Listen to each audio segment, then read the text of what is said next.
noite, bem-vindos ao nosso papo de deficiência e sexualidade. Eu sou Rogério Andrioli e hoje, para bater um papo comigo sobre questões de deficiência, sexualidade e gênero, eu trago essa baiana arretada, essa, como ela mesmo se autodefine, essa drag aleijante, essa modelo incompletona, a nossa querida Severa Paraguaçu. Vou me autodescrever para vocês saberem como eu sou. Eu sou um homem que aparenta uns 50 e poucos anos, sou grisalho, estou sem barba, de barba feita, né? Estou vestindo uma camisa com gola polo e listras brancas e pretas, e atrás de mim tem um fundo branco e aparece a pontinha de uma escultura de um busto masculino. E eu tenho olhos castanhos, escuros, um nariz meio grande, pronunciado, e uma boca pequena, um rosto oval. Tá bom? Então vamos continuar com o nosso papo com Severa Paraguaçu. E eu vou abrir a nossa entrevista, Severa, fazendo uma pergunta para você, né? Sobre exatamente essas questões de gênero. Como você vê esse tripé, né? Deficiência, sexualidade e questão de gênero? Oi, Rogério, boa noite. É um prazer estar aqui conversando contigo. Você vê aí, a gente está devendo uma conversa nossa há tempos, né, Rogério? E é um prazer estar aqui contigo. Bom, eu sou a Severa Paraguaçu, eu sou uma drag aleijante, modelo incompletona, como o Rogério disse. Eu tenho uma peruca longa, lisa, castanha escura, eu estou usando um fone desses que cobre a cabeça, então está parecendo um pouco uma passadeira, então os cabelos estão um pouco para trás. Eu tenho uma barba grisalha, né, que é mais branca na barba, um pouquinho mais preta no bigode. Eu estou com um batom vermelho, uma sombra verde metálica, um cílio longo, que tem uma faixinha de brilhantezinhos assim, e o lápis, claro, e estou usando um vestidinho, um tubinho, que o enquadramento é fechado no rosto, não dá para ver muita coisa, mas eu vou levantar um pouquinho só para, né, falar do tubinho de veludo preto molhado que eu estou usando, que tem 2 alcinhas, que é o que a gente vê, e um colar que é de cordão preto, que tem um pingente quadrangular, assim, meio irregular, a textura. Atrás de mim tem um armário com retângulos assim, maiores, menores, alternando entre marrom e bege. Bom, eu acho que essa junção, desses campos, né, de deficiência, sexualidade e gênero, primeiro, é importante que a gente observe de um panorama complexo, né? Então, a gente tem a interseccionalidade, ou caleidoscópio, que nos propõe uma observação dos panoramas identitários como panoramas complexos, né? Com várias outras sutilezas. Eu, por exemplo, né, ocupo em relação a gênero um lugar de fala que é um lugar de fala de alguém que é uma drag. Então, sendo uma drag, trabalha com a questão de gênero, mas existem várias formas de trabalhar dentro da arte drag com a questão de gênero, né? E aí é isso, eu acho que existe essa localização da fala, né? Que não é uma questão de autoridade, de pode ou não pode falar para mim, mas é uma questão de localização, de situamento, né? De onde que estamos falando. Então, ou seja, eu não posso falar de gênero não posso ocupar o lugar de fala de uma mulher trans, por exemplo, para falar de gênero. O que não significa que a gente não possa falar um pouquinho de gênero do nosso lugar. E sexualidade é esse campo, ao mesmo tempo que é tão amplo, ele é tão cheio de tabus e interditos e coisas não faladas, cujas leis internas, digamos assim, né, tidas muitas vezes como naturais, construídas em cima da porponorma, em cima da heterossexualidade compulsória, em cima de um monte de questões que a gente pode ir esmiuçando, né? Mas quando a gente tem... Nossa, é uma bomba, né? A junção dos campos, gênero, sexualidade e deficiência. Por isso, inclusive, que a gente acredita nessa junção e veio com essa proposta que tem uma história até, né? Vai mudando até chegar em drag alejante, né? Já foi drag defissa, já foi aleijada, até chegar em alejante. E o modelo incompletona vai mexer um pouco na questão da arte, né? Porque não é exatamente, não está se colocando como artista. O artista tem a coisa de saber fazer. De certa forma, a gente está também trabalhando um pouco com questões relacionadas à arte, no sentido de não saber fazer mesmo, mas a gente faz. A gente vai, experimenta. Te perguntar uma coisa aí na tua fala, eu achei muito interessante, né? Eu acho que, e é isso que me encanta, né, na tua fala, que é uma identidade em construção, né? Você já passou por várias etapas e eu acho que é uma identidade em constante desconstrução e reconstrução, né? Não é uma identidade fechada, formada, um gênero. Eu não sou gênero masculino, feminino, cisgênero. Acho que é um entendimento de um ser que está em construção, independente dessas questões maniqueístas de masculino, feminino, olá ou cá, né? Isso é muito importante dentro das bagunças que a gente vive, dos debates sobre essa questão identitária, né? Porque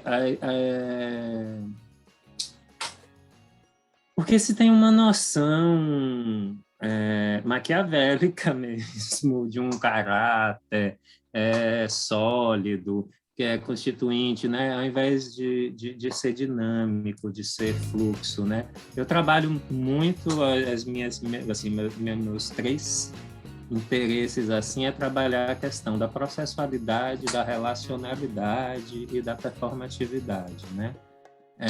Eu tenho para mim que nossa percepção social, e aí é tanto individualismo, que a processualidade e a relacionalidade ficam muito não percebidas a partir de uns essencialismos. E aí entende... Então, assim, quando a gente está, por exemplo, pautando questões identitárias...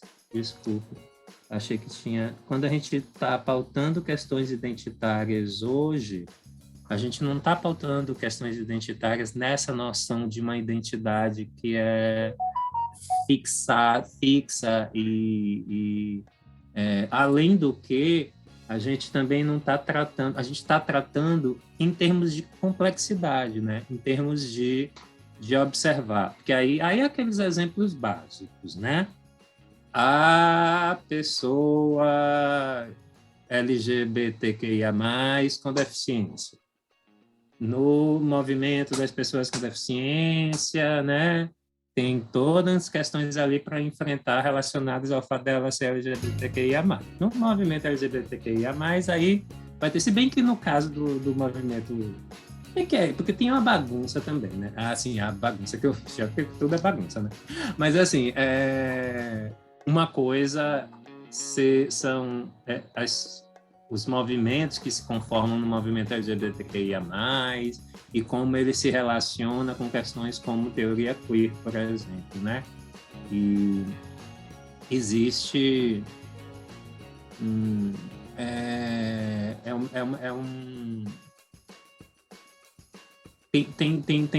Tem desenvolvimentos muito interessantes, inclusive anticapacitistas no meio, mas é claro que a gente ainda precisa, e isso é evidente, né? Porque a hegemonia é a hegemonia, futucar o tanto de capacitismo que a gente ainda tem, né? É muito, muito gigante a invisibilidade social e a qualidade de visibilidade social da deficiência, né? Essa eu acho que é uma das questões principais, que é o que se vê socialmente sobre deficiência, né? Como é que se tem, como é que são feitas as representações, várias questões. Vamos continuar o nosso papo por um lado que eu acho que é bem...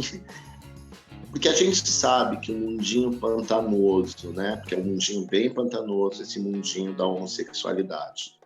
É também um mundo, né, preconceituoso, é um mundo que exclui, sim, onde a gente tem que corresponder a certos estereótipos de beleza, né? De beleza apolínea, né? E que a deficiência vem falar um pouco desse corpo que não é assim tão belo, tão grego em termos de proporção e tal, e que a deficiência marca esse corpo como sendo um corpo diferente, né? Que como se os outros corpos também não fossem. E por mais belos que sejam, né, sempre tem embutido neles alguma forma de algo que não é totalmente perfeito, né? Segundo uma construção político-social. Então a minha pergunta vai nesse sentido, né? De como você vê a questão, essas questões de gênero, de cisgênero, de masculino, feminino, ou até dessas outras formatações que se dizem fora de qualquer denominação de gênero, né? Que a pessoa não se diz masculina, que a pessoa não se diz feminina, ou se diz masculina e feminina ao mesmo tempo, né? Que todos nós, na verdade, que nós somos masculinos e femininos o tempo todo. Por mais masculino que um homem seja, ele sempre tem algum traço de feminilidade, vice-versa. Mas, assim, a pergunta vou tentar ser bem objetivo, bem claro. Como é que você vê essa questão do alejante atravessando a questão de gênero, né? Como é que fica? Porque às vezes me dá a sensação, Severa, que a gente tem que fazer muitas escolhas na vida, né? A sociedade nos impõe isso. E por exemplo, você, né? Como é que foi o seu processo de desconstrução da figura masculina do André, que é o seu assistente, e o surgimento da Severa? Como é que foi esse processo para você? Nossa, bom. Só um parênteses. foi esse processo, e esse processo ter sido atravessado pela questão de gênero, né? Como é que isso afetou o seu olhar sobre essa questão de gênero? Bom, meu primeiro assistente, André, ele se preocupa com questão de gênero assim tem um bom tempo, no sentido, mas demorou bastante até para que entrasse e tivesse acesso a determinados debates, digamos assim. Mas, de toda maneira, a bagunça de gênero era a vida inteira, né? Do tipo de atender telefonema, ser tratado como uma senhora. E a gente tem várias... nunca o lugar de homem cis é um lugar muito desconfortável, digamos que ele ocupa ainda hoje por resistência, digamos assim, no sentido de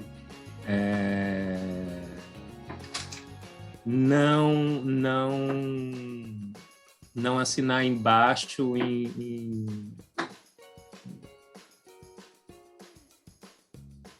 em qualquer ilusão de que a disputa sobre a masculinidade e a feminilidade é uma construção constante, né?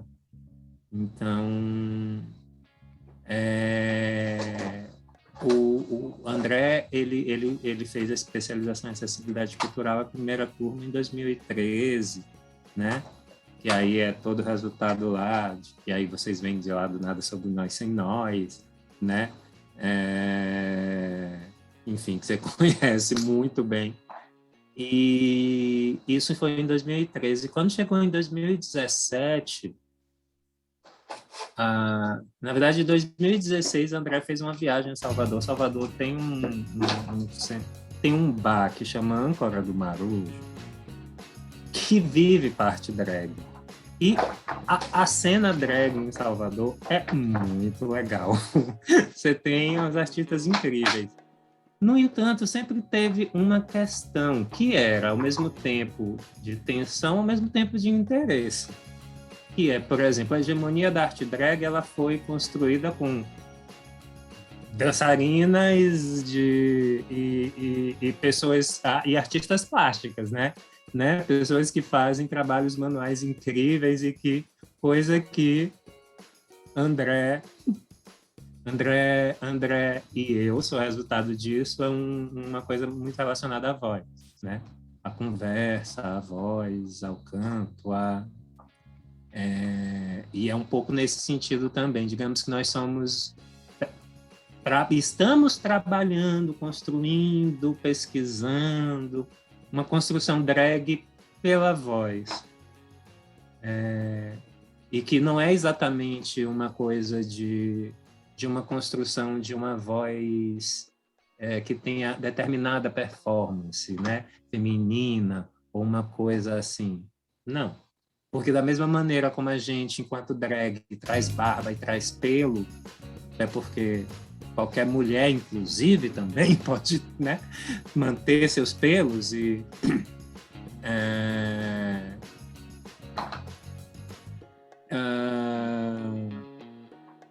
e aí o André estava um pouco triste, assim, e a única coisa que ajudava era ir para o Âncora do Marujo para assistir as amigas drag.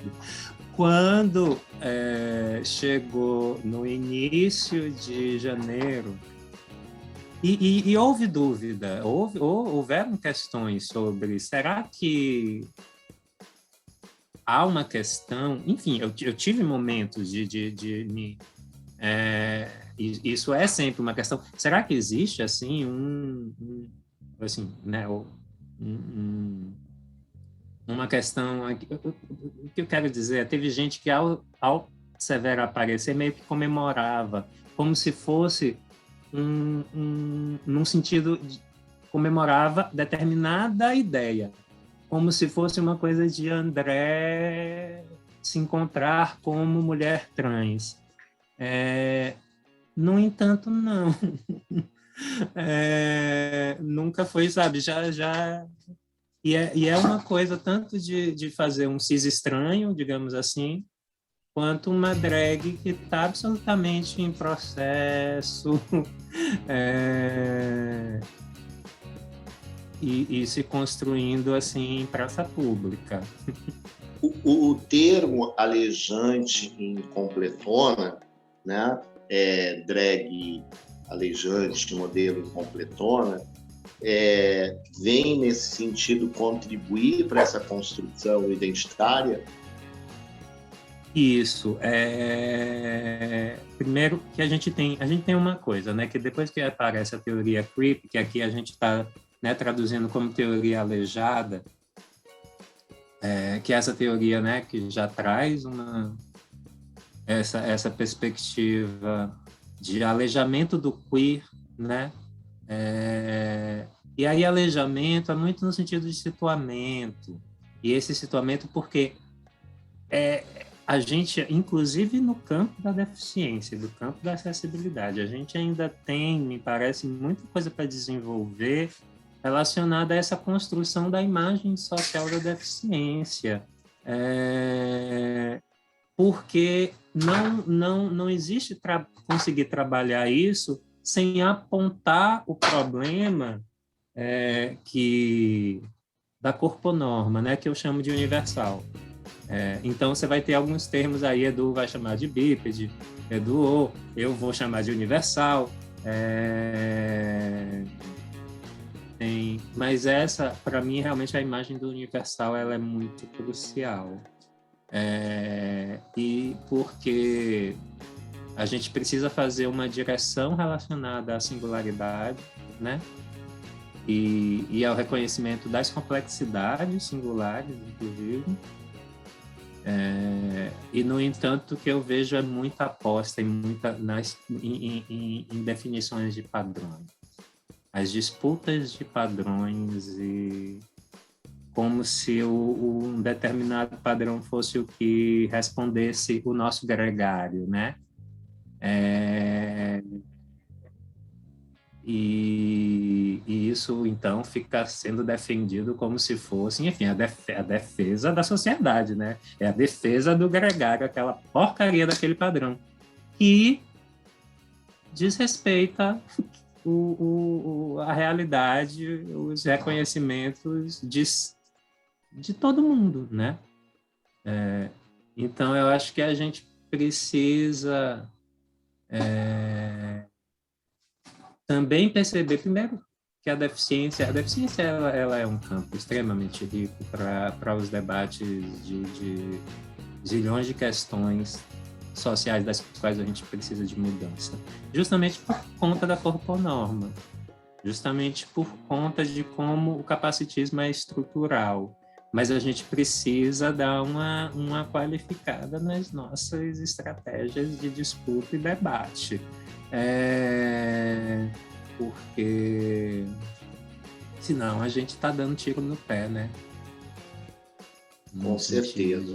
E eu acho muito interessante esse termo que você está criando, aleijante, porque ele traz também uma conotação de algo que é aleijado da sociedade, né? Ou seja, posto de lado, não reconhecido, né?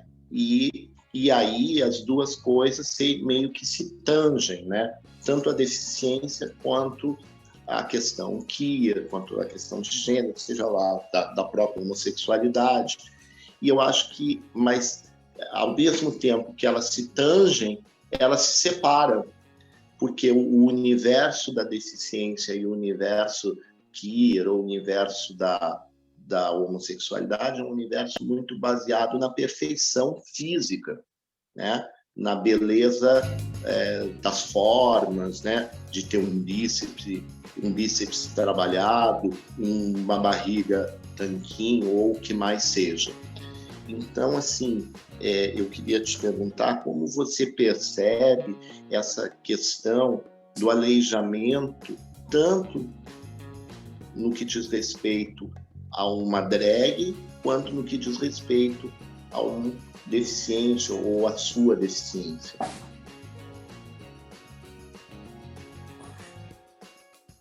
Porque essa hegemonia que você fala, capacitista, né, corpo normativa, no meio gay, e aí se a gente falar especificamente do G, né, aí a gente vai estar falando de homens. Então a gente vai estar falando de um universo que está bem exatamente no olho do furacão. Né? E é justamente sobre essa questão da construção de masculinidade que eu acho que a gente precisa trabalhar, né? No sentido do G. Porque se a gente for falar de outras, né? A gente vai ter, primeiro, o capacitismo sendo estrutural, ele é como né, as outras estruturas racistas, sexistas, etaristas, especistas, tamanhistas, psicofóbicas, presidialistas, né, classistas, elitistas, é muita porcaria. É muita merda sobre merda na nossa sociedade. E enquanto a galera fica atirando a batata quente para um lado, né? Isso aqui não é meu, isso aqui não tem nada a ver comigo. É por isso que eu gosto de observar quando a gente fala que dessas questões estruturais, é do tipo assim, não tem inocente, não tem. Desistam de clamar inocência. Então, assim, a gente tem muito trabalho para fazer, para se situar, inclusive, e perceber, enfim, né, nossas práticas e para renová-las.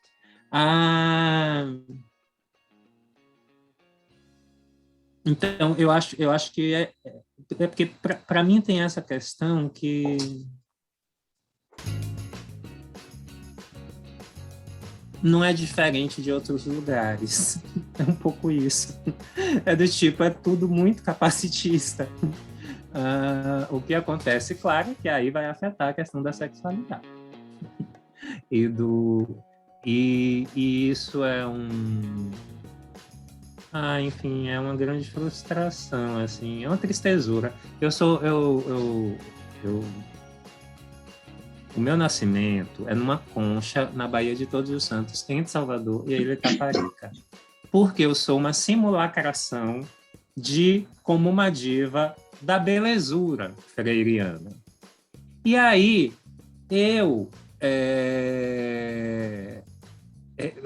para mim, né, eu precisava cunhar alguma coisa que fizesse oposição à belezura, para eu falar do que afeta de maneira diversa a belezura, né? Que é essa tristezura, né?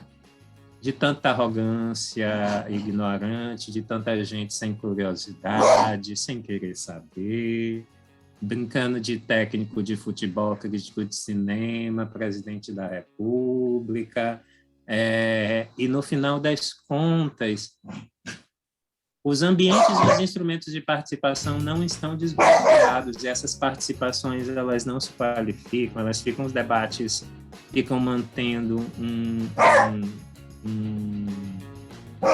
nível subterrâneo, e a comunicação social, enfim, devia, enfim, as pessoas que trabalham nas comunicações e que muitas vezes, nossa, como eu já sofri na mão de gente de comunicação, que é justamente a gente fala uma coisa, entrega lá, brega e alejante, a pessoa coloca o Queen, quando a gente, Banster, vem cá, meu amor, vem cá, vem cá, Banster aqui, ó. Só para ver se acalma a fera aqui.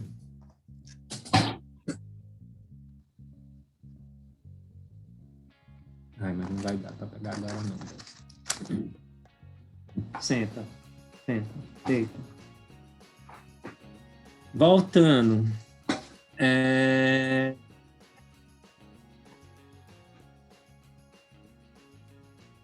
a gente tem uma das coisas que a gente tenta trabalhar a questão da complexidade, claro que depende muito de com quem a gente está falando, como que a gente vai conversar, mas é por isso que a gente gosta da conversa mesmo, porque a coisa pode ir e voltar, né? E aí a gente vai. Mas, assim, existem questões sérias relacionadas ao conhecimento, relacionadas às políticas, né? Que conformam e limitam as nossas construções de conhecimento. Uma das questões principais é a questão disciplinar. Então, a maneira como, né, as disciplinas... Então, as pessoas, da mesma maneira como as pessoas que entendem identidade de uma maneira monolítica, né, aquele caráter imutável, as disciplinas também são umas belas falsas causas nas quais a gente ainda tem muito trabalho para fazer para ver se desbloqueia as relações disciplinares, porque isso afeta a nossa construção de conhecimento social. No entanto, boa parte está aí nas suas construções. Espera aí. Buster, por favor, chega desde o início da live, velho. Se acalme. Vá para lá. Chega. Porra.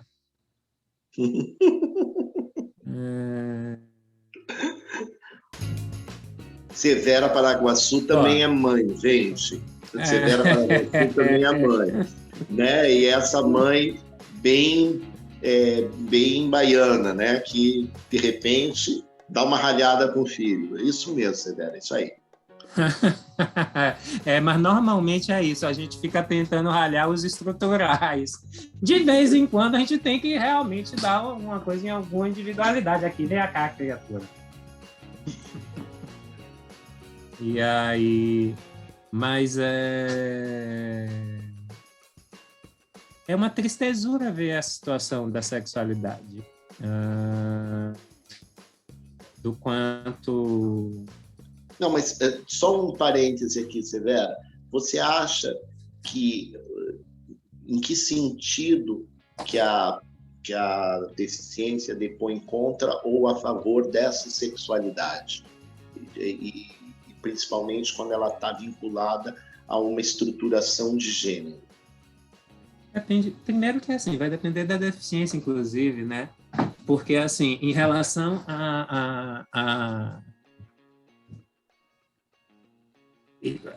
vão ser vários graus, né? E aí, realmente, a deficiência física, ela, nessa construção clássica em que o objeto estético passa a ser o próprio corpo e as pessoas têm... É uma transposição, praticamente. Você tem toda uma cultura militarista de uma construção corporal na qual o objeto estético é esse corpo e a relação com a arte é a arte do quadrinho na parede, muitas vezes, né? A relação com outras noções estéticas, e é por isso que uma das minhas brincadeiras é que estética, para mim, é uma junção, assim, é uma coagulação do pronome esta com o nome ética. É esta ética. Porque, de certa maneira, ainda mais quando a gente dá performance, aí vem com a preocupação da ação, né? Como é que a gente age? Eu tenho esse problema meio grave que eu não sei muito como fazer, por isso que eu sou modelo mesmo, não sou artista, porque eu não sei fazer. Mas quando a gente traz essa questão da voz e da fala, né? Como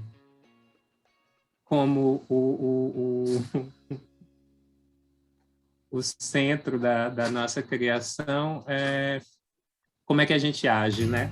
Aí tem a questão dos atos de fala, tem várias coisas, mas aí a gente, enfim, ainda está pesquisando para ir descobrindo e construindo em plena praça pública, como é que a gente vai aprendendo e desaprendendo a fazer, né? Para mim é bem importante a educação do não artista do Capra, porque eu acho que quando trata essa questão das relações disciplinares, eu estou realmente, em termos de drag, a drag ela faz um borrão do gênero, né? Mas a ideia é, enfim, né? Que a gente possa ser instrumento de borrões diversos, né? Um borrão diverso, e muitos dos borrões meus borrões estão relacionados à questão, minha inquietação está relacionada à questão do conhecimento social, e a isso se relaciona a politização e das práticas. Eu acho meio infeliz quando alguém diz que alguma coisa foi politizada, como se isso... Porque aí é uma noção de política que não é a política, na verdade. Né? Que se a gente compreende a política, né, como esse campo amplo, amplo como é ampla a sexualidade, amplo como é ampla a saúde, amplo como é ampla... E é bem isso que a gente está precisando, na verdade, é politizar. E politizar, para mim, está muito relacionado a esse equipamento, né? Enfim, tem muita coisa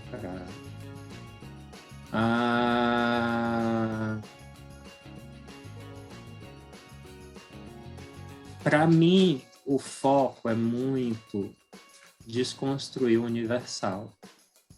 E é nessa desconstrução do universal... Só que, assim, existem vários tabus, porque quando as pessoas, muitas vezes... Não sei quanto você já experimentou isso, por exemplo, né? Que as pessoas não querem falar da diferença para não... Tem uma confusão entre diferença e desigualdade, né? E aí, como, por exemplo, o imaginário liberal achatou os princípios de igualdade da República,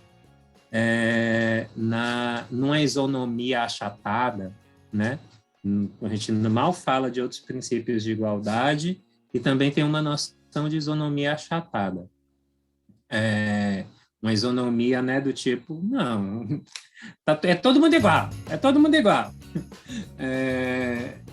E aí a gente tem uma grande confusão entre diferença e desigualdade. E aí essa é uma dos problemas que a gente tem, né? Porque muitas vezes as pessoas, e aí não importa se é com ou sem deficiência, não quer conversar, colocar a luz, situar a diferença, né? E isso não é um ganho para a igualdade, não é. Não é um ganho. Confundir diferença e desigualdade inclusive é o que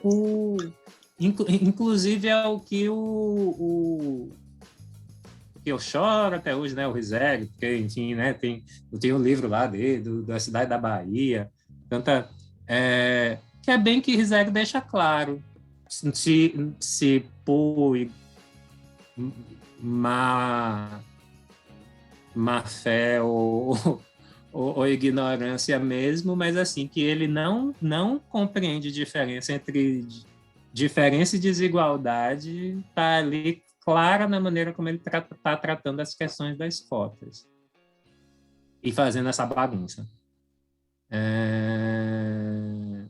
E todo mundo que seguiu, né, e fez carta relacionada a isso. Mas eu não sou a favor de fogueiras, não, viu? Eu sou a favor de uma qualificação dos instrumentos de participação, de a gente ir retirando os nossos debates desse subsolo que já está praticamente no magma, que daqui a pouco ninguém nessa...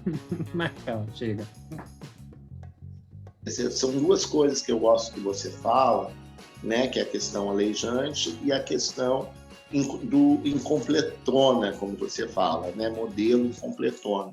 E quando você traz esse termo, modelo incompletona, eu acho que é muito feliz isso, porque a palavra, né, modelo, já pressupõe que aquilo deve ser o modelo, aquilo deve ser aquilo é uma coisa a ser seguida. E quando você acrescenta em completona, você está dizendo, olha, não sei se é para seguir, não. Eu acho que é uma coisa para evoluir, e não para virar modelo, não para virar regra, não para virar... Né? Você não estou aqui, desculpa o linguajar chulo que eu vou ter que usar agora, mas eu gosto. Eu gosto dele porque eu acho que situa bem as coisas, mas eu não estou aqui para cagar regra, né? Eu estou aqui para me descobrir, para saber quem eu sou, como é que eu tô andando nessa desconstrução, construção, esse eterno desconstruir e reconstruir. E eu acho que isso, né? Eu acho esse termo, modelo em completona, eu acho que ele é muito feliz, assim como a drag aleijante. E aí eu queria que você falasse mais um pouco dessa noção de modelo em completona. Também teve processo, né? Porque eu usei já, no sentido de colocar mesmo na época, era para deixar a referência clara e causar choque mesmo, de contradição, né? E, por exemplo, da mesma forma que já foi drag defissa, já foi modelo completona, porque aí ficava até mais clara a relação com o artista completão do Faustão. Porque a gente tem um pouco... Isso está relacionado à questão do lugar da arte, dos situamentos e das politizações que a gente precisa fazer nas artes.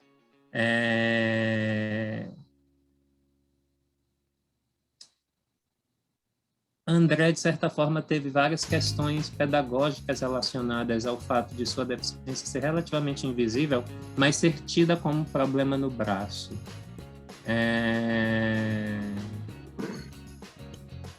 E adquirida no parto, né? Então, isso é uma questão de uma construção corporal de vida inteira. Não é a narrativa de perda, é a narrativa da construção do corpo quando, né, a lesão se dá no parto.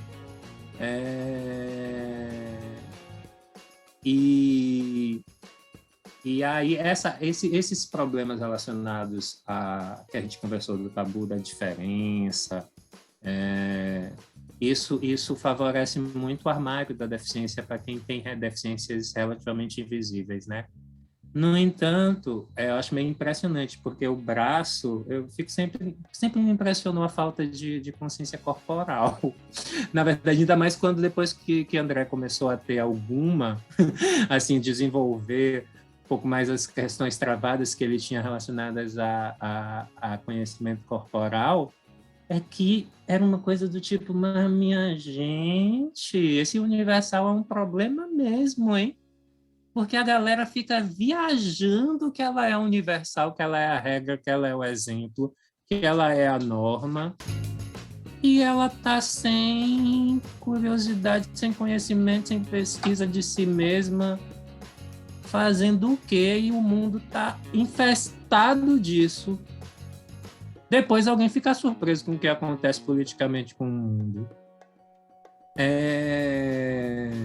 Então, assim, definitivamente, exemplo, não sou mesmo. Tem essa questão da arte relacionada ao saber fazer, né? Que é a arte. E com essas questões pedagógicas, de certa maneira, e a filosofia também, a fala, a relação com a palavra também. Pelas últimas décadas foi uma questão complicada, né? Galerinha só queria saber de desenvolvimento de... Bom,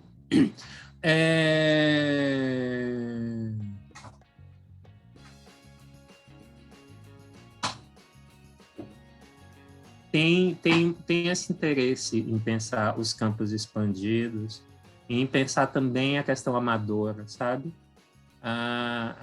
O florescimento, o reconhecimento da criação em tudo quanto é lugar, em tudo quanto é canto, né? Isso não não precisa. Uma das coisas que mais vejo acontecer são as oposições absolutamente desnecessárias.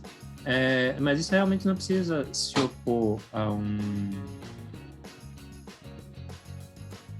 ao lugar do artista, né? Na verdade, da mesma maneira como eu vivo criticando o pragmatismo, supostos pragmatismos, é justamente graças a confiar que o pragmatismo é uma perspectiva extremamente importante, que agora fica cada vez mais evidente, de como é necessário uma postura pragmática em relação ao desenvolvimento das questões, mas realmente não dá para... O que mais tem a fazer é tentar desvelar aí os supostos pragmatismos, né? Porque é bem complicado o quanto o simplismo, porque é isso, esse pragmatismo que diz que o mundo funciona, que eles colocam como exemplo, que eles colocam como norma, e ele diz que o mundo funciona assim, né? Esse pragmatismo ele só vai reproduzir a porcaria. O pragmatismo precisa ter mais matutagem, né? A gente, quando tá na academia, a gente vai falar critério, vai falar de blá, blá, blá, vai falar de... Mas, assim, aqui, por exemplo, a minha questão, né, com o meu tanque de matutagem, Academia Paraguaçuniana de Artes e Ciências Severas, assim como a minha banda, a Severa Paraguaçu e as Inacabadas, é isso, a gente vem tentando trabalhar, é muito essencialismo, é muito individualismo, as pessoas precisam realmente passar. Agora, como para mim, essa questão que para mim, assim, daquele espírito freiriano, do tipo assim, meu Deus do céu, desperta esses tecidos mortos com curiosidade. Como, gente? Para as pessoas quererem saber, sabe? Eu acho que as pessoas precisam querer saber. Porque é um automatismo danado, né?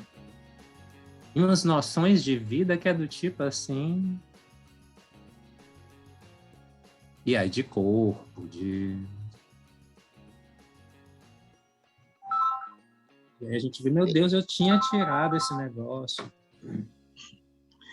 Severa, Agora quando você fala da modelo incompletona, né? Eu acho que você também está falando de um ser que, por mais que se desmonte, se monte de novo, se destrua e se reconstrua, você está falando que é um ser que ele nunca vai chegar a essa plenitude de ser completo, porque nós somos complexos antes de sermos completos, né? Acho que é muita complexidade para a gente conseguir fechar alguma ideia de quem realmente somos, porque somos tantos e somos muitos, e cada um de nós com suas banalidades, com suas também com seus acertos, seus erros, enfim. Então, é muita complexidade para se chegar a dizer que um ser é fulano de tal. Eu sou fulano de tal, mas quem é fulano de tal? Né? Quantos eles são? Né? Como eles se articulam no mundo? Né? Então, assim, quando você fala nisso, eu tenho essa sensação e me traz assim que eu também, né, sou um ser incompleto, um ser... Eu gosto muito dessas duas, aleijante, porque eu, por ser homossexual e por ser deficiente, eu me sinto aleijado tanto da sociedade, entre aspas, normal, andante, quanto da sociedade homossexual, né? Eu me sinto um pouco num limbo, né? Numa espécie de bolha, onde só cabe eu, né? Mas, ao mesmo tempo, isso me dá um lugar de observação e fala que é muito legal, eu acho, e que me dá essa... eu me sinto, às vezes, um pouco pairando sobre as duas questões, e isso me dá um lugar de observador muito interessante. E aí, a minha pergunta vai no sentido de como você vê essa questão da... Você já falou, né, que a homossexualidade é muito ligada a questões de perfeição e de gênero, não bem de gênero, mas de uma... como é que eu vou dizer? De uma heteronormatividade, né, muito presente na figura do macho alfa, né, e uma questão também do homem viril, né, do homem que está sempre de pau duro e que está sempre transando pelos cantos escuros da homossexualidade. E eu acho que para mim, esse é um lugar que me incomoda muito, porque eu acho que isso também é um estigma que a gente carrega, que está presente não só na homossexualidade, né, mas também está presente no universo, seja em que universo for, seja ele LGBTQIA+, enfim. Então, acho que a gente reclama tanto dos estigmas que a sociedade dá, dos rótulos, perdão, e dos estigmas que a sociedade nos impõe, mas nós mesmos, né, dentro, como você falou, não existe inocentes. Nós mesmos, no nosso meio, nós ficamos nos rotulando, né? O gay, como eu brinco, o gay heteronormativo e viril não se mistura com o queer, que não se mistura com a travesti, que não se mistura com a drag, que não se mistura. Então tem todo uma espécie de animosidade entre os vários grupos da homossexualidade que nos desagrega. E no momento que nos desagrega, a gente perde força política, social, né? Então, assim, a minha pergunta vai nesse sentido. Como você vê que a gente poderia romper essas barreiras de gênero e de preconceito dentro do nosso próprio, da nossa própria sociedade? Eu acho que é assim, a gente precisa falar de uma normatividade, que aí é essa construção do que seria o LGBTQIA mais aceitável, porque essa história a gente se engana, engana quem acha que LGBTQIA mais está fora, por exemplo, do Ministério da Damares. Está lá, tem lá. Agora a questão é como é que está lá, o que eles estão fazendo lá, quem está lá.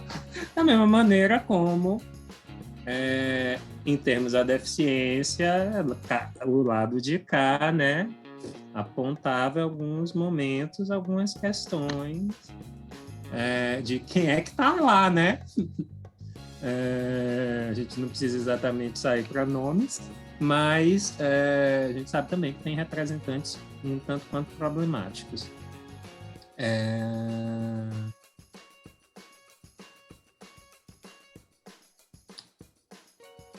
Para mim, a desconstrução do universal, se não focar nisto, e é do tipo assim, os artistas das alfinetadas em relação às artes, é realmente um chamado para uma observação das práticas mesmo, das responsabilidades que se tem em relação à construção dos imaginários. Porque esses debates são subterrâneos desta maneira, porque as coisas estão todas conectadas e ninguém é inocente, e já que somos da arte, é bom que nós artistas que temos dentro de uma transversalidade das artes mais também com todas as questões de políticas relacionadas às artes e as linguagens também, que funcionam como se fossem disciplinas, às vezes, né, da ciência moderna fragmentada, né, com os seus escaninhos ou então esse lugar, o cavalo de Troia do incentivo, né, que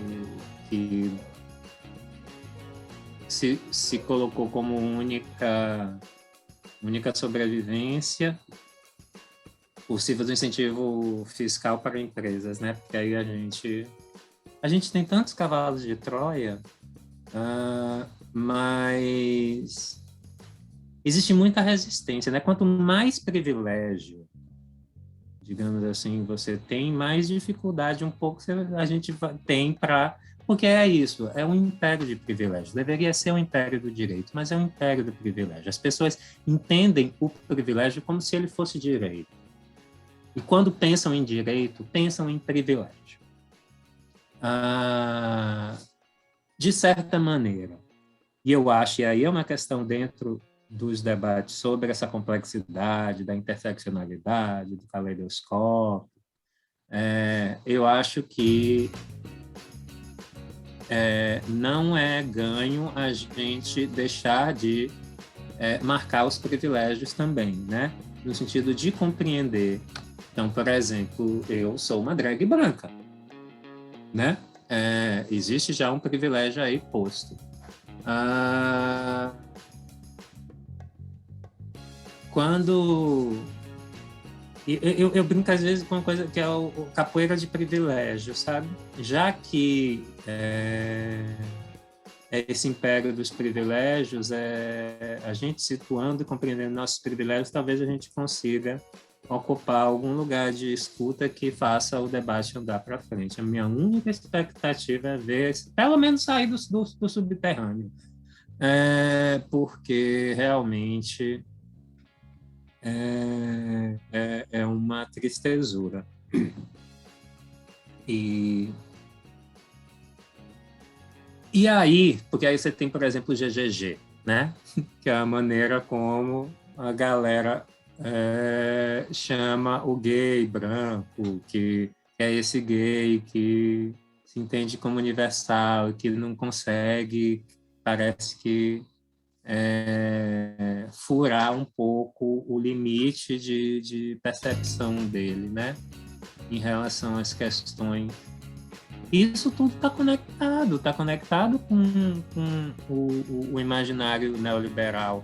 A construção desse corpo supostamente, que isso eu nem consigo chamar de o corpo belo, eu entendo, o corpo perfeito, sabe? Porque não é. Se eu chamo esse determinado corpo de o corpo belo ou o corpo perfeito, é como se eu estivesse assinando embaixo que ele é o corpo belo e o corpo perfeito, quando eu estou remexendo a questão. E é muito isso que a gente precisa fazer. A gente precisa remexer a questão. A gente precisa remexer a premissa. Premissa de estado mínimo? Oi? A pergunta é qual é o estado necessário. De onde que surge um estado mínimo? Estado mínimo, vamos todo mundo lá no carnaval. Estado mínimo. Ninguém nem para qual é o estado necessário. A mesma coisa. Então, assim, para mim a questão, o alvo de desconstrução é o universal. Quando as pessoas entenderem que elas não são as universais que elas juram ser, e ninguém é exemplo e ninguém é inocente, aí a gente começa a ter alguma possibilidade de melhorar o debate, de abrir horizontes de colaborações diversas e de entender, gente, a gente precisa resolver os instrumentos de participação.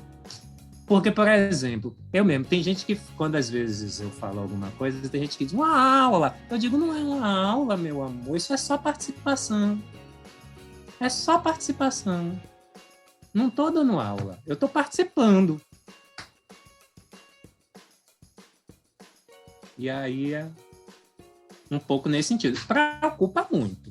Porque o que acontece, ainda mais com todo o fogo da juventude, que a gente não tem mais, na verdade, Verdade, Silvério, verdade.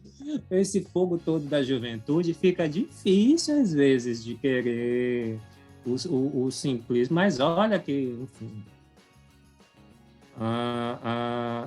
o simplismo, o preto e branco, o binário, as coisas que não... a compartimentação. A falta de observação é por isso que eu falo. Da processualidade, porque não adianta, como é que fala o abacate, de refazenda, outro dia será mamão, tem processo, antes o agosto azedo, tem processo. E relacionalidade, porque galera não é do tipo assim, só entende eu e objetos. Conseguir perceber, visualizar a processualidade, a relacionalidade e usar a performatividade como esse portal para a gente desconstruir nossas práticas, quando a gente observa que é tudo construído, né? E que a gente pode ser mais ativo na construção, né? Mais consciente na construção, porque realmente as esfinges, os enigmas contemporâneos na situação em que estamos é do tipo de como é que faz esse diálogo, como é que faz esse debate. E aí eu vou economizar para a galera das artes e da comunicação? Não vou mesmo. Palmatória, não economiza palmatória. Para as artes, para a comunicação, não economiza mesmo. Nossa, Severo, eu estou muito feliz de estar conversando contigo, porque a gente tem uma sintonia, né, na nossa forma de pensar, no nosso discurso e nas nossas posições políticas, que é muito, muito interessante. Assim, eu vejo você falar e eu fico... Aqui eu estou meio embevecido, assim. Quando eu digo embevecido, mas na verdade eu estou quase bêbado com as suas palavras. Porque você é muito, muito, muito apropriada, né, no seu discurso. E apropriada também no sentido de tomar para si mesmo e falar aquilo que precisa ser dito. Mas aí eu quero sair um pouco desse nosso papo cabeça, porque tá um papo cabeça pra né? Caralho! Então, vamos tricotar. Pois é, e aí agora vou chamar a Maroca para falar com a Severa conversadeira, só um pouquinho que eu vou buscar a Maroca. Peraí. Busca a Maroca. Pois é, minha linda. Estou aqui fazendo meu tricô, sabe? E eu tô louca para saber, porque eu tô vendo vocês dois falarem aí. Oi? E eu tô louca para saber como é que é esse negócio, né, da gente ter uma... Como é que eu vou dizer assim? De tricotar essa identidade que não é exatamente uma identidade boa, né, aos olhos da sociedade. É uma coisa que é perversa, pervertida, é ruim, né? E como é que é isso, assim? É fácil estar no seu lugar ou é um lugar bem desconfortável? Ó, uma coisa, né, Maroca, em relação a essa conversa, o meu lugar, outra coisa são diversos outros lugares que também cabem aí. Meu lugar é bem doido, né? Porque como a galera não tem percepção corporal e também perante... A questão é tão... a viseira em relação à questão do universal e do que é tão que as questões sequer são formuladas, né?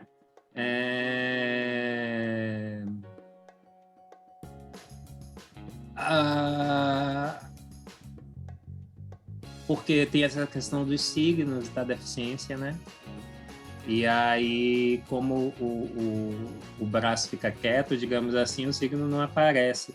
Então, essa questão da deficiência não invisível ou relativamente invisível, né? Não visível, relativamente invisível, é um lugar bem doido. Bem doido. Eu fico com vontade né, de conversar sobre isso, Porque, para ti, por exemplo, você tem... Eu já tive que contar uma história, por exemplo, de quando você estava no carro. E aí, por exemplo, né, a relativa... a invisibilidade ali do signo da deficiência, né, por exemplo, era uma coisa. Depois é Espera aí outra que eu vou chamar coisa. ele, que ele vai voltar para explicar essa história. Peraí. Tá.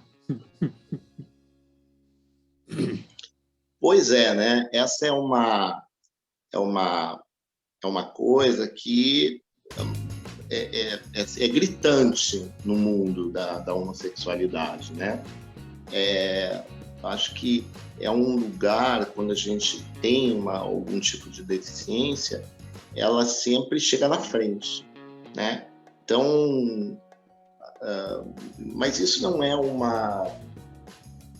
como você já disse, isso não é uma exclusividade do mundo gay, né? Na sociedade, o mundo gay só reflete o que a sociedade coloca lá como norma.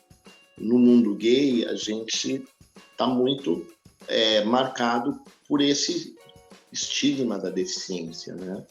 E aquilo, eu chegava de carro, um carro importado, super bem vestido, com uma camisa de não sei quem e tal, carro do ano, importado e tal, estacionava na frente, juntava gay para ver, né? Vai descer o galã da parada. E aí, quando eles viam a cadeira ser montada ao lado da porta do motorista, e eu saí dali, todo mundo vazava, né? E aí, lá dentro da boate, sempre que eu era abordado, era pela aquela questão eu tenho uma tia que eu amo muito e que também está numa cadeira de rodas, né? É como se você só pudesse amar uma pessoa que está numa cadeira de rodas se ela for muito, muito próxima a você. Não pode ser o cara que está 2, 3 cadeiras sentado para lá ou para lá, né? Tem que ser alguém que você ame incondicionalmente. Para amar um deficiente, você tem que ter um amor incondicional à humanidade e não aquele ser humano que está ali. Você consegue ver você não consegue ver uma pessoa, você vê uma entidade que deve ser amada, né? Então, isso é uma coisa que me chama muito a atenção e que, de certa forma, até me penaliza pelas pessoas pensarem e agirem dessa forma. Mas, assim, eu queria saber, porque cada deficiência é uma deficiência, né? A minha, eu tenho na verdade, não é uma paraplegia, eu tenho eu sou paraparético, né? Eu sou paraparético. E você tem uma pequena deficiência no braço. A minha é uma deficiência que está mais exposta, no sentido de que não tem como esconder. Agora, quando eu já vi isso acontecer, porque eu tenho amigos gays surdos, E eu tinha um amigo gay surdo lindo, um cara de 1,90 m, cabelo dele parecia um anjo, era louro, todo cacheado em cachos grandes, olhos azuis, né? E um homem muito bonito, mas era surdo, né? E ele era muito assediado. Só que quando as pessoas chegavam e ele informava que era surdo, pronto, os caras sumiam. Eram raros os que tentavam aprender ali, porque tem também a barreira da língua. Mas também os que ficavam eram pessoas muito, até assim, muito pessoas intelectuais, pessoas de nível, pessoas que não se deixavam levar só pelas aparências. E então, assim, o que eu percebo é que, se por um lado você está circunscrito a um certo mundo, uma certa visão de mundo que as pessoas têm sobre a deficiência, por outro lado, você também se limita a isso, né? Porque você tem muitas vezes que lidar com aquilo que lhe é dado, e nem sempre aquilo que lhe é dado é aquilo que você quer, efetivamente. Então, assim, como é que, para você, essa questão da deficiência entra na questão da sexualidade? Como é que, para você, ela te coloca e te coloca em que papel? Não é, desculpa aqui, não é um papel de ativo passivo, tá? Nem versátil, nem flex, nem nada disso. Mas como é que a vida te coloca, como é que a deficiência te coloca na vida, né? Nessa vida que o mundo gay nos impõe, cheia de rótulos, cheia de estigmas e coisas assim. Aqui eu acho que é aquela conversa do tabu da diferença, né? E isso está relacionado à visibilidade social, artistas, comunicação, porque no caso, né, por exemplo, o diagnóstico monoparesia superior direita,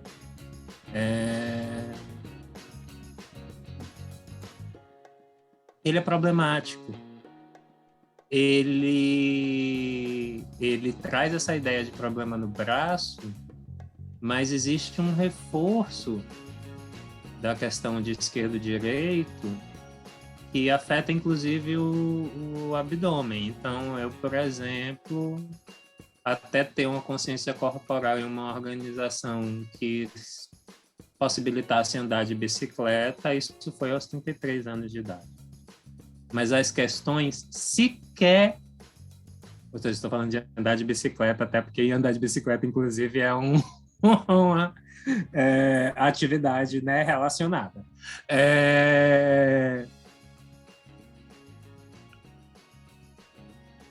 E as questões sequer são... Quando a crueldade da invisibilidade social da deficiência, e aí esse armário da deficiência para o qual quem tem uma deficiência física relativamente invisível é empurrado,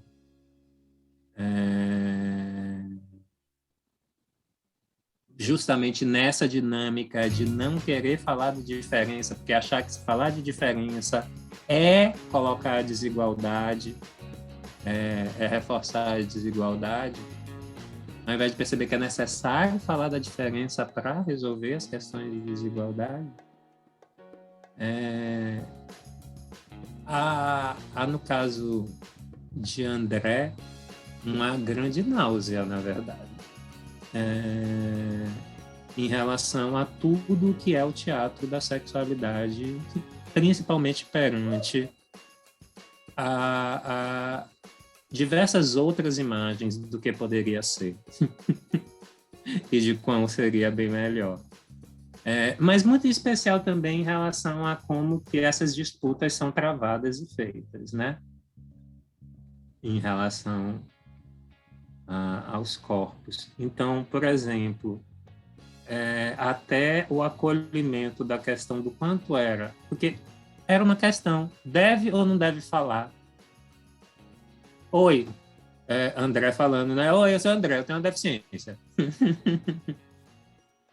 E tinha umas experiências malucas, né? Tipo, o André uma vez foi... Tinha gente que via na hora e falava na hora. Então, André estava lá fazendo cinema na UF, foi pegar barco uma vez, a mulher disse, você não precisa pagar. E aí, e na lata, assim, e assim, oi? Por que eu não preciso pagar? Você não tem isso antes do... Antes de André começar a entender e usar as questões de direito específico.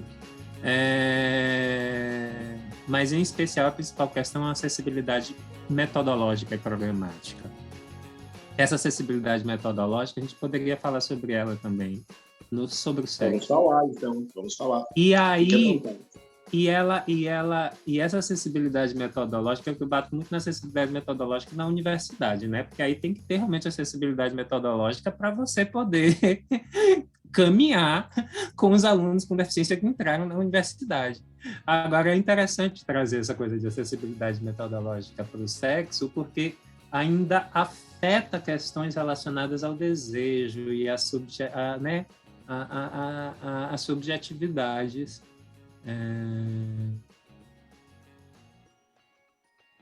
Mas o terreno que está posto e preparado em relação à visibilidade social da deficiência, e aí não me importa que ela deixe de ser cada vez mais invisível se ela ganha uma qualidade de visibilidade que, para atleta, por exemplo, porque como é que esses atletas aceitam o prefixo para mim me interessa muito.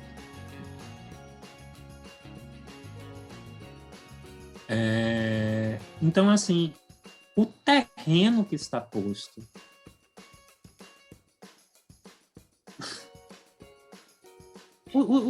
é náusea. É do tipo assim, eu não vou subir nesse palco. Eu não vou subir nesse palco. A dramaturgia é muito equivocada. Muito equivocada. E é ruim porque justamente, em teoria, seria aquele lugar para experimentação, né? Mas, no entanto, perante isso, e ao ver essa construção do universal, e ao ver como as coisas funcionavam, eu dizia, nunca que vai ter o fluxo comigo, com a minha realidade. Porque eu não estou lá enquanto um corpo que está sendo descoberto e que se descobre. Eu estou lá como...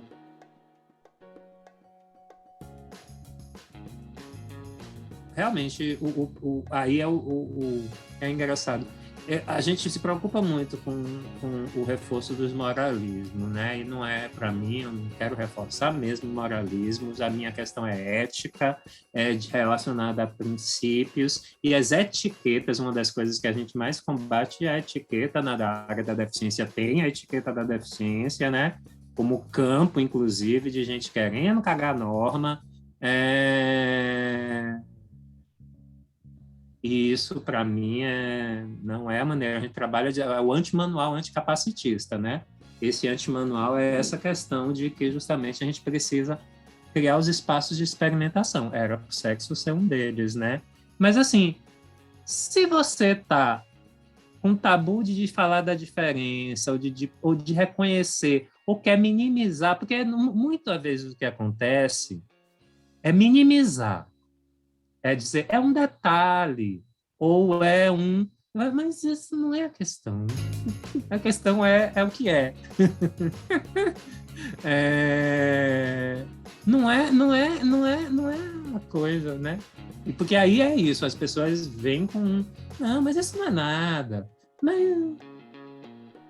E acontece que era, até porque não era problema no braço exatamente, era uma questão toda de um corpo que é um só, que é todo coligado, que tem questões de propriocepção, de várias coisas, enfim, tinha várias coisas, e as questões sequer encontravam ambiente para desenvolvimento. Isso seja em ambientes pedagógicos, seja em ambientes artísticos, seja no ambiente que for. Porque é estrutural. Aí talvez isso seja, por exemplo, em relação às artes, seja um fato interessante, porque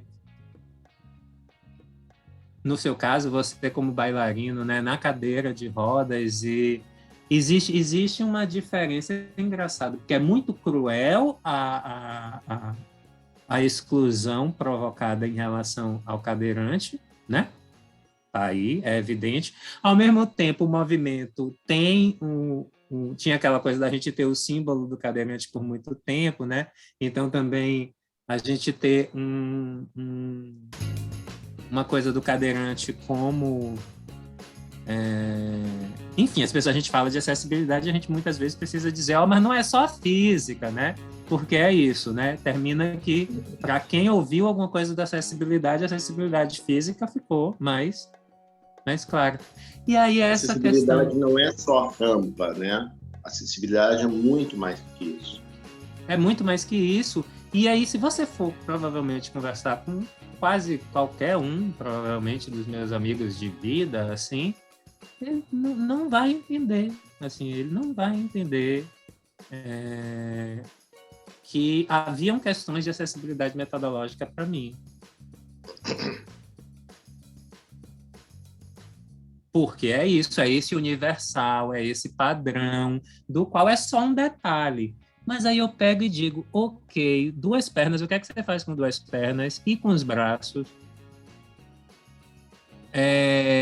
Num sentido de... É engraçado, né? Que não é a Olimpíada das Opressões, que também tem essa... Porque a questão não é a Olimpíada das Opressões, mas a questão é a gente poder falar das diferenças. E poder justamente localizar, e realmente completamente afastado dessa história de Olimpíadas das Opressões. Mas é da gente falar de qual é aquela realidade. E essa ansiedade, por exemplo, de não saber, ou de qual é o momento que eu tenho que revelar a minha deficiência.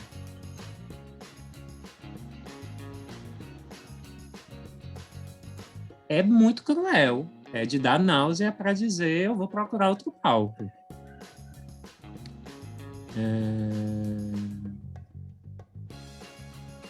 E reducionista também, né? Porque nos reduz a ela. Né? Como reduz... se a gente fosse... Mas para mim é justamente essa questão, porque a gente, do tipo assim, a não ser que você seja uma pessoa com deficiência nova na parada, vamos levar, mas do tipo assim, galera com deficiência, né? A gente sabe o mundo que a gente vive. Então, assim, justamente nos reduz. Nossa estratégia é fazer o reverso disso e mostrar como reduz lá. Porque é mostrando como reduz lá que a gente vai conseguir começar uma desconstrução do estrutural. Porque senão não, a pessoa precisa entender que afeta ela, que a corponorma e o capacitismo afeta a ela também, de maneira diferente da crueldade que é com a gente, pessoas com deficiência. Mas a dita pessoa sem deficiência brincava de PCOD, né? Pessoas com outras deficiências. Porque né, é isso, são determinadas deficiências que são colocadas aqui. Inclusive, isso tem movimento, né? Tem pessoas gagas que reclamam, né, para entrar. Tem questões que vão, enfim, a gente sabe que tem um movimento, tem uma dinâmica também, né? Nada é estático e tem essas dinâmicas e as disputas, todas as questões que surgem. As pessoas com paralisia cerebral, né? Que tem uma uma dificuldade comunicacional também, né?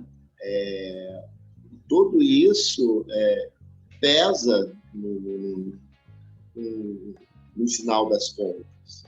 Porque... e elas são muitas vezes tidas, elas sofrem rotineiramente, de forma banal, uma coisa que também é uma outra surpresa para mim, digamos assim, em relação ao meu caso, que é a questão com deficiência intelectual, né? As pessoas muitas vezes encontram pessoas com paralisia cerebral, não compreendem que é o que está ali e supõem uma deficiência intelectual ali, né? Que é completamente equivocada. Pois se eu te contar que até por conta da minha filosofia, dos fantasmas que acompanhou André desde a infância é a deficiência intelectual. Ou então, no mínimo, as pessoas entendem como louca, né? Que é a bicha louca, ou que está falando de coisas que não são pragmáticas, quando em verdade eu tô supondo que eu tô tentando justamente defender uma certa complexidade e rigor em relação ao pragmático, ao que é pragmático. Tem uma pessoa aqui que está enchendo meu saco, quer falar contigo, eu vou chamar ela de novo para falar contigo. Só pra... Chama!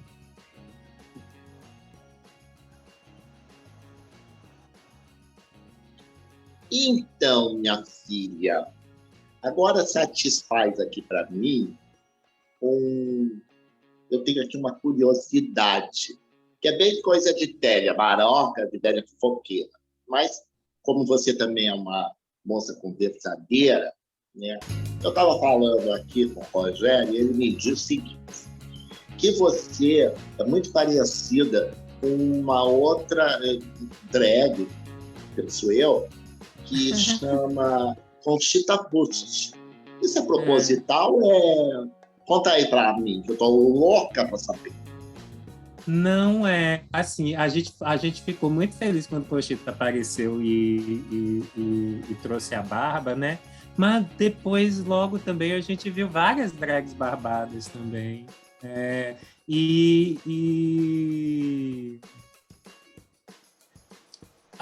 Enfim, a gente tem as imagens de circo e essa questão é a figura da mulher barbada.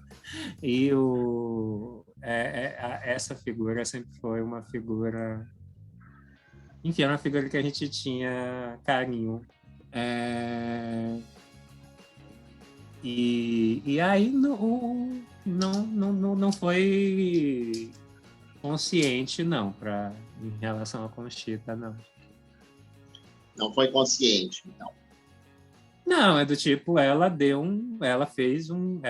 apresentou ao mundo, a muito mais gente no mundo, a drag barbada, né? Mas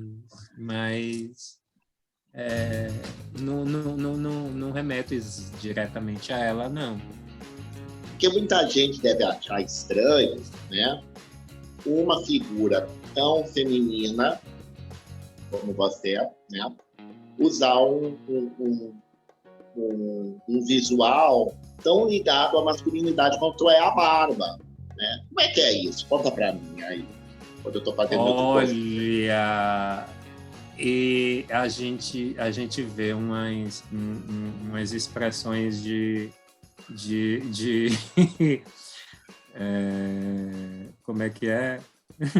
Porque a pessoa, por exemplo, vê de costas e chega, e aí de repente quando vê de frente com a barba, ela dá valor de mulher, ô filho, senta aqui no colo, vai, não fica assim não.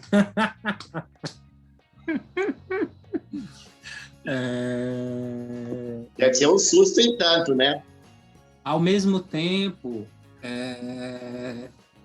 tem essa narrativa aí dessa galera que se surpreende quando vê a barba, mas ao mesmo tempo também tem uma hostilidade de alguns que é clara que não seria aquela hostilidade se não tivesse a Bárbara. E como é que você lida com essa hostilidade?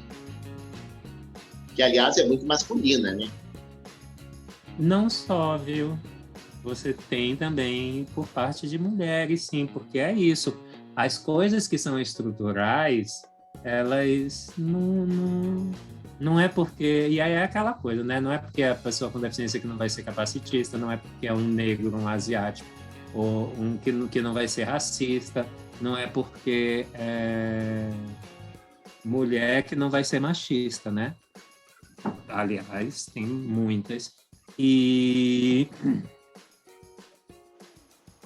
Mas realmente os homens ficam. Aí depende do que a gente está sentindo na hora e do contexto, né? A depender, a gente vai correr. A depender, a gente vai só ficar triste, do tipo, pô, que chato. Às vezes, depende. Porque aí a hostilidade, a gente tá, né, com a antena assim.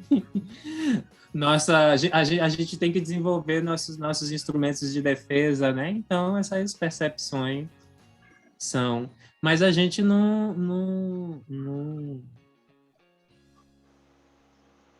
a gente não sai tanto, né? Nossa experiência de rua vem. Ah, bom, é que também é isso, né? Nasci em 2017, agora a gente já está há 2 anos numa pandemia. E assim, era isso. Eu ia para alguns lugares específicos, não ia andar em outros. Até porque eu realmente muitas vezes saio sozinha. Então, enfim, a gente vai tentando construir nossas. Mas no carnaval era uma tristeza de ter o amigo do rapaz dizendo: ih, rapaz, relaxa, é carnaval. E eu, pô, mas que tristeza, hein, gente? Até no carnaval, galera. Humanidadezinha suja e podre essa, né? Mas aí são os problemas políticos. O outro aqui tá me enchendo o saco, que ele quer falar contigo. Parece que o tempo está acabando. Espera aí que eu vou chamar ele. Tá. Então, André, olha, foi maravilhoso falar com você, com a Severa, ouvir o que vocês têm a dizer, é muito rico. Eu não imaginava fazer essa série de entrevistas que eu vou fazer sem ouvir você. A Severa é uma pessoa maravilhosa, cheia de ideias, eu diria até não só políticas, mas revolucionárias, e que eu queria muito ouvir, queria muito trazer à luz o seu discurso, né, Severa? E dizer que você para mim, é uma fonte de... Vai ser até parecer uma rasgação de seda da bicharada aqui, mas eu acho que você traz uma luz sobre esse assunto das questões da drag, questões LGBTIQA+, muito filosófica, muito política, e eu acho que isso faz muita falta na discussão, sabe? Eu sinto que as discussões às vezes se esvaziam, ficam pueris, ficam efêmeras e carece desse papo cabeça que a gente teve hoje aqui. Mas eu fico muito contente de saber que existe vida inteligente atuando, né? Mesmo que um pouco por detrás dos panos, e que quer pensar e trazer esse pensamento à tona e à luz. Por mais que as pessoas tentem fazer aquele papo subterrâneo que você falou tão bem, né? Tentem enterrar o assunto, a gente está sempre querendo desenterrar e jogar a merda no ventilador e mostrar todas as mazelas dessas 3 questões, né? Que é deficiência, sexualidade e, no caso do nosso papo hoje, gênero. Quero te agradecer muito pela contribuição e te dizer que eu estou muito orgulhoso e feliz com o nosso papo. Rogério, quero muito gratibrilho, como eu digo, muito gratibrilho, Keila, muita gratibrilho, CVI, foi um prazer gigante estar aqui. Era, enfim, muita vontade mesmo da gente fazer essa conversa. E quando junta Severa Paraguaçu, negócio não fosse seu trabalho, não fosse, né, o que estava aí, a gente de repente não estava aqui também. Então, né? Muito obrigado, Severa. A você. Gente, Severa Paraguaçu, com muito orgulho, aqui no nosso papo sobre deficiência e sexualidade. Boa noite.